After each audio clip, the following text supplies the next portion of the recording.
goes back to what we used to say. Information is just coming at us so quick Dude.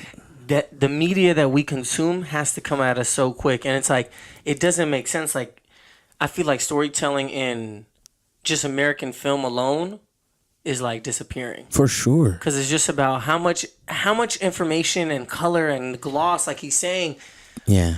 can I put out there in order for someone just to buy it? And that's why Everything is created just on the idea of consumerism. For sure. Hence why the utopian idea, I mean, it sounds dope because it's like, at what point do you say enough is enough in terms of spending? You know, like Dude. everything's about spending. This whole fucking movie, I feel like the rollout was about spending. Yeah. What are they doing with this next film, man? Like, I'm not seeing product out yet, but it's probably gonna come rather quickly. You know what I'm saying? Like, No, I don't know, it's that's a good crazy. point. And I think as a writer and director, my work is more on, and this is why I appreciate the independent film world, is because we're doing a lot of work to create actual narratives.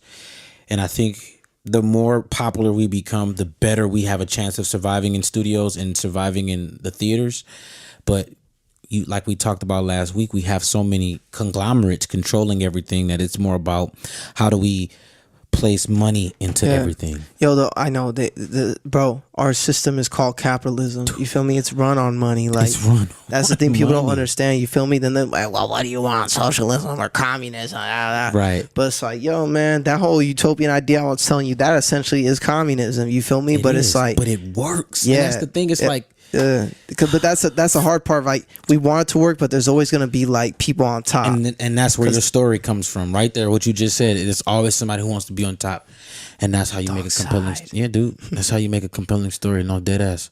Yeah. Like 5 years from now, you're gonna be like, oh, I gave JB that story.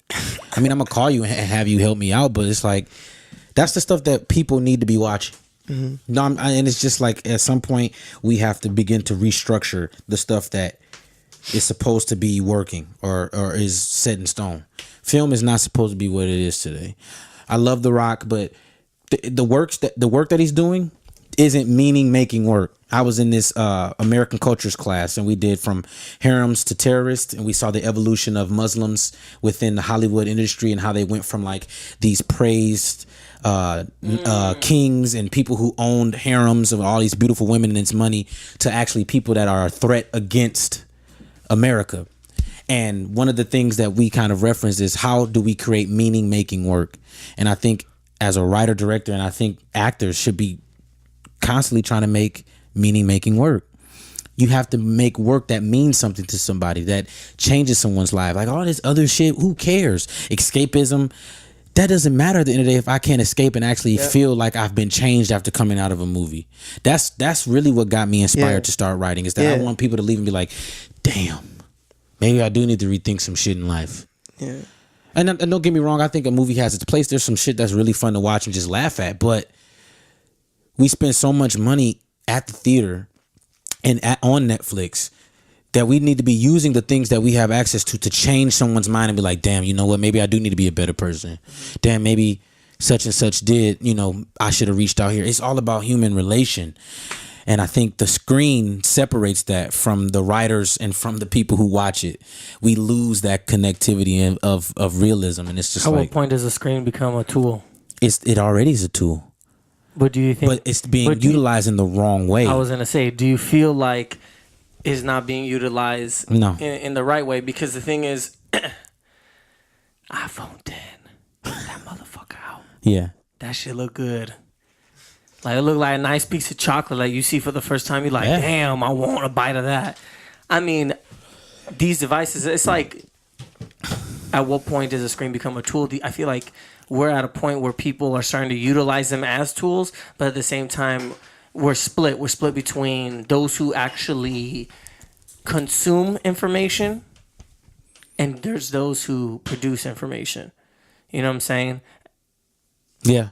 So like, there's gonna be a lot. No, I totally get that. There's gonna be a lot of individuals who are just consuming, and they're not contributing anything to it. And I think that's what we're in right now. Is that there's more people consuming it, so therefore they need less people actually producing stuff, because at the end of the day, they only need For sure. to feed It's dying. the most. It's dying.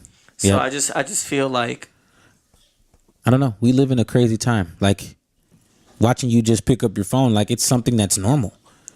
Yeah, because I had a question in here.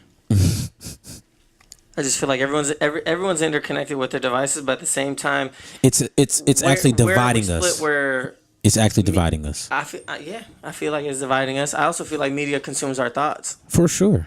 I feel like too many people, and it's like you said, how can people get to this level of conversation? Yeah. How can people actually get here when the media that's actually put out there is not anything positive, anything to actually grow from? You know, it's not like seeds in the dirt ready to sprout some thoughts. I don't know. I think I think media just consumes our thoughts and breaks our thoughts and eliminates our train of thought. But that's what I'm saying. We have to find ways to effectively then use the tool that is causing harm to create good. Like the fact that we do spend so much time on Netflix. Why aren't we seeing more awesome shit on Netflix that actually makes you think? Garbage. You know, that's what I'm saying. It's just too much. Like they're becoming the companies they sought to change. Right.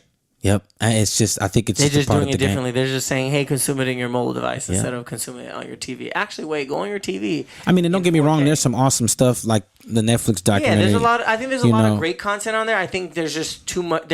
I think they opened it's like when China opened the doors to allow people to come in. Yeah. You know, I think there's just too much shit that actually got in. That's a good point. They allow too many directors to come in. I was going to say, too many. It's really too many ideas because then you open it for, well, what about our children? Well, they need a platform to watch stuff off of, and then they started to look at it from a consumerism point and saying, how much can we pull people in from every aspect? Which I guess inclusion is good, but you also still want to be distinct. I think if you have a company, inclusion has to happen genuinely. Yep. You can't have inclusion just be forced. Yep. I need to just hire this person because it fits a quota, fits into the mix. We need to screen all children's stuff because it meets the quota of making sure people, don't get me wrong, kids do need a platform to watch their stuff, but like think about how much different Netflix could have been. On YouTube and consume all that information, and then they can graduate to like other things. Think about how different Netflix could be if it was tailored to like an actual storytelling machine.